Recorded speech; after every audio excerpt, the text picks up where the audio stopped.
Chapter 47 Baba's Reminiscences. The last chapter described Baba's reminiscences about two goats. This chapter describes more such reminiscences and relates the story of Veerbhadrappa and Chennbasappa. Blessed is the face of Sai. If we cast a glance at him for a moment, he destroys the sorrow of many past births and confers great bliss on us.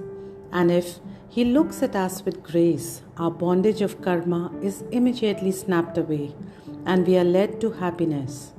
The river Ganges washes away the dirt and sins of all people who go to her for a bath, but she intently longs for the saints to come to her and bless her with the touch of their feet and remove all the filth or sins accumulated in her. She knows for certain that this can only be removed by the holy feet of the saints. Sai is the crest jewel of the saints, and now hear from him the following purifying story. The Snake and the Frog. Sai Baba said, one morning, after taking my breakfast, I strolled along till I came to a small river bank. As I was tired, I rested there, washed my hands and feet, and had a bath and felt refreshed. There was a footpath and a cart track sheltered by shady trees. The breeze was also blowing gently. As I was preparing to smoke a chillum, I heard the croaking of a frog. I was striking the flint and lighting the fire when a traveller turned up, sat by my side, bowed down to me, and politely invited me to his house for meals and rest. He lit up the pipe and handed it over to me. The croaking was heard again, and he wanted to know what it was. I told him that a frog was in trouble and was tasting the bitter fruit of its own karma. We have to reap now the fruit of what we sow in our past life, and there is no use crying about it now. Then he smoked and handed over the pipe to me, and said that he would go there in person and see for himself. I told him that a frog was caught by a big snake and was crying. Both were very wicked in their past life and were now reaping the fruit of their past actions in the present bodies. He went and found that a huge black serpent was holding a big frog in its mouth. He returned to me and said that in about 10 or 12 minutes the frog would be eaten up by the snake. I said, "No, this can't be.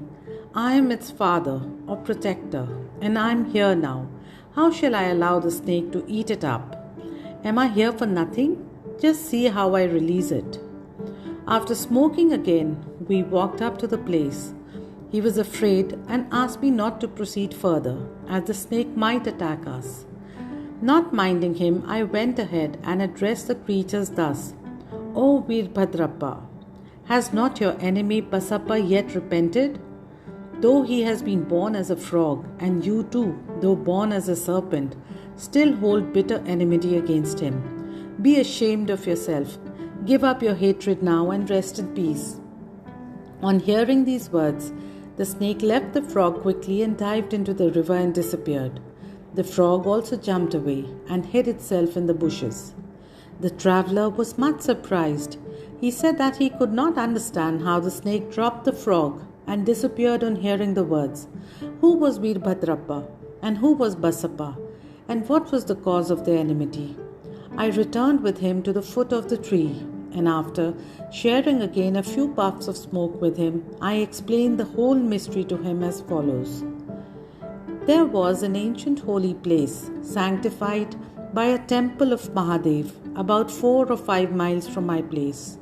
The temple was old and dilapidated. The residents of the place collected funds for its repairs. After a large amount was collected, arrangement for worship was made, and plans with estimates for repairs were prepared. A rich local man was appointed the treasurer, and the whole work was entrusted to him. He was to keep regular accounts and be honest in all his dealings. He was a first-class miser and spent very little for the repairs, which consequently made very little progress. He spent all the funds, swallowed some amount himself, and spent nothing from his pocket. He had a sweet tongue and was very clever in offering plausible explanations regarding the poor and tardy progress of the work. The people again went to him and said that unless he lent his helping hand and tried his best, the work would not be complete. They requested him to work out the scheme again and collected subscriptions and sent the amount to him. He received it, but sat as quiet as before without making any progress. After some days, God, Mahadev, appeared in his wife's dream and said to her, "You get up, build the dome of the temple. I will give you 100-fold of what you spend." She told this vision to her husband. He was afraid that it would involve him in expenses and therefore laughed it off, saying that it was a mere dream, a thing not to be relied and acted upon. Or else why did God not appear to him in the dream and tell him about it? Was he far off from her? This looks like a bad dream, having its object in the creation of ill feeling between husband and wife. She had to remain quiet. God does not like big subscriptions and donations collected against the wishes of the donors, but he likes ever-trifling amounts given with love, devotion, and gratitude. Some days after, God again appeared in her dream and said, "Do not bother yourself about your husband and the collections with him. Don't press him to spend any money for the temple. What I want is bhava and devotion. So give, if you like, anything of your own." She consulted her husband about this vision and decided to give God her ornaments given by her father. The miser felt disconcerted and decided to cheat even God in this item. He undervalued the ornaments at ₹1,000 and bought them himself, and in lieu of the amount given, gave a barren field to God as endowment or security. The wife agreed to this. The field or land was not his own. It belonged to one poor woman named Dubaki, who mortgaged it to him for ₹200. She was not able to redeem it for long. So the cunning miser cheated all, his wife, Dubaki, and even God. The land was sterile, uncultivated, and worth nothing, and yielded nothing, even in the best season. Thus ended this transaction, and the land was given in the possession of the poor priest, who was pleased with the endowment. Some time later, strange things happened. There was a terrific storm and heavy downpour. Lightning struck the house of the miser, when he and his wife both died. Dubaki also breathed her last. In the next life, the rich miser was born at Mathura in a Brahmin family and was named Veerbhadrappa. His devout wife was born as the daughter of the priest of the temple and was named Gauri. The woman, Dubaki, the mortgager, was born as a male in the family of the Gaurav, or attendant of the temple, and was named Chenbasappa. The priest was a friend of mine. He often came to me, chatted, and spoke with me. His daughter Gauri was also devoted to me. She was growing fast, and her father was seeking a good husband for her. I told him not to worry about this, as the bridegroom himself would come seeking her. Then there came a poor boy named Veerbhadrappa, wandering and begging his bread to the priest's house. With my consent, Gauri was given in marriage to him. He was also devoted to me initially, as I recommended his marriage with Gauri, but later became miser. Even in this new life, he was hankering after money and asked me to help him to get it, as he was leading a married man's life. Strange things happened. There was a sudden rise in prices. By Gauri's good luck, there was a great demand for land, and the land was sold for 1 lakh of rupees, 100 times the worth of her ornaments.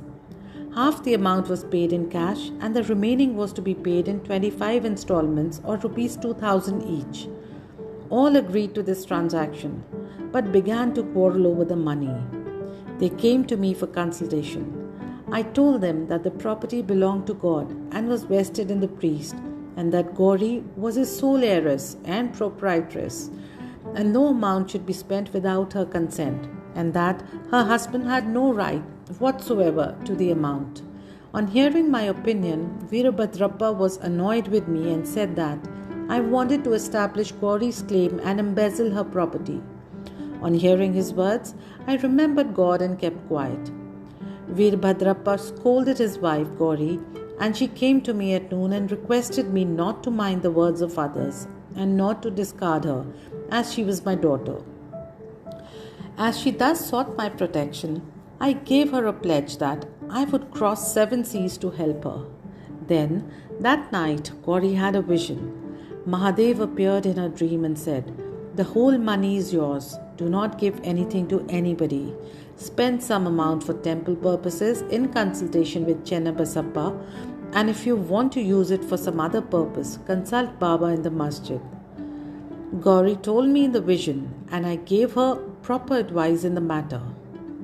I told her to take the principal or capital amount to herself, give half the amount of interest to Chennabasappa, and that Veerbhadrappa had nothing to do in this matter.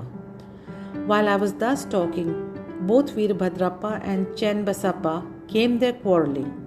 I tried my best to pacify them and told them of God's vision to Gauri.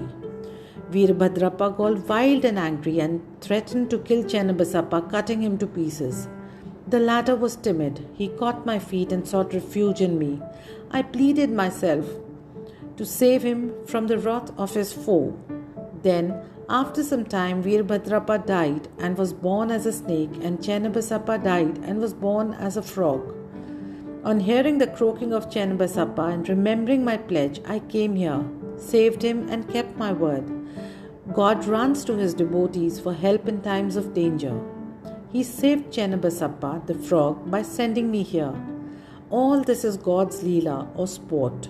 The moral of the story is that one has to reap what one sows, and there is no escape unless one suffers and squares up one's old debts and dealings with others, and that greed for money drags the greedy man to the lowest level and ultimately brings destruction for him and others.